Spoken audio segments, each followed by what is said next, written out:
que le truc n'est pas descendu? Tu le sais? Tu donnes le top à celui qui fait le mien. Oui. Le fil en même temps qu'elle descend. Oui, mais c'est ça. Sauf qu'il s'est pris, il y a eu un problème de mise en place en haut. Il y a un moment où il faut que tu montres que tu es le boss. Tu peux expliquer les choses, tu peux prendre le temps de parler aux gens, mais il y a un moment où il y a une réalité de terrain, et si ça ne va pas, malheureusement, il faut mettre un point sur la table et dire c'est pas bien, quoi. Vous faites ça avec quelqu'un d'autre, mais avec moi ça marche pas comme ça. Pas compliqué.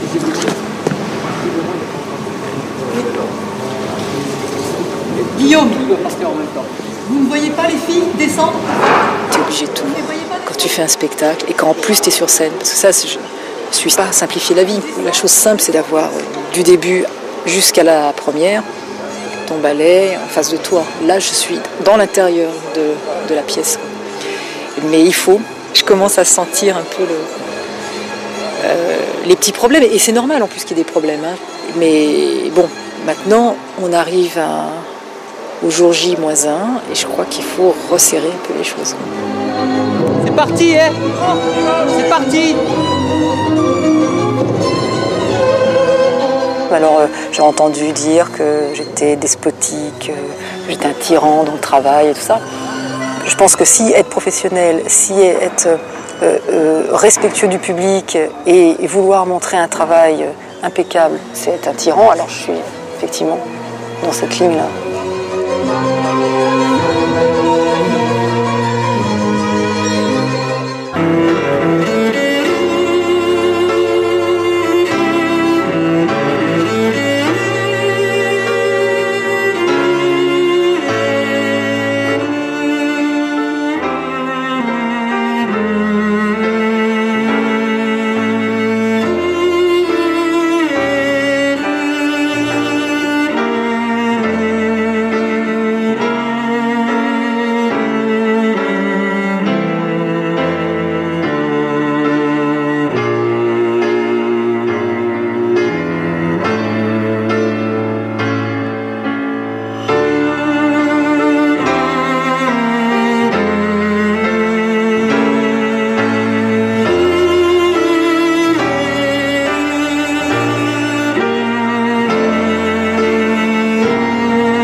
Pas quitter là, c'est pareil.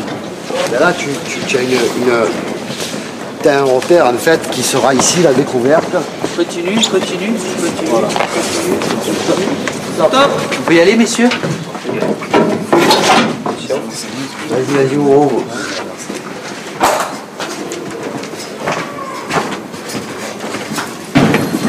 Ok, ce qu'il faut, c'est que monsieur, vous soyez là, normalement.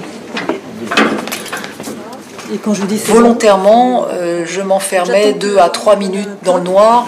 Tu me dis quand on peut y aller? Attention pour le déverrouillage. J'avais vraiment l'impression d'avoir envie de crier et que personne ne pouvait m'entendre. Et c'était vraiment le contexte dans lequel je voulais être mise, si tu veux, en situation par rapport à ce qu'a vécu Camille Claudel. Pour moi, c'est ça, l'enfermement, où quand tu es dans une cellule capitonnée, tu as beau crier, hurler, pleurer, questionner, taper, personne t'entend, et t'es dans un isolement total. Je suis dans le mur et les gens qui représentent les portes de l'enfer me grimpent dessus, avec les bruits des corps qui frottent sur le bois.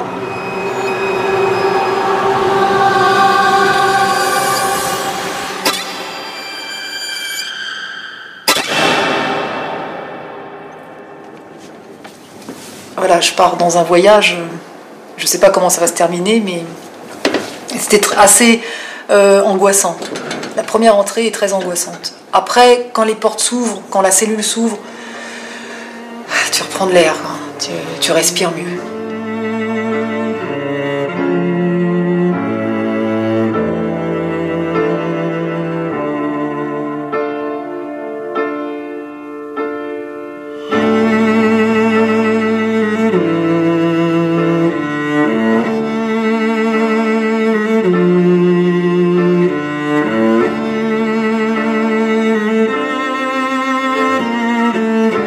Sur Sakuntala, il y a des choses qui font partie de moi, des angoisses, des appréhensions, des moments de doute assez forts, assez intenses.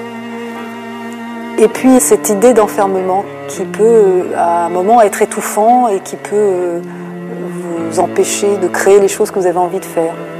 C'est pas uniquement que ce soit ici dans un studio, c'est en général dans la vie. Il y a des événements qui malheureusement vous étouffent et on sent que le cri est muet.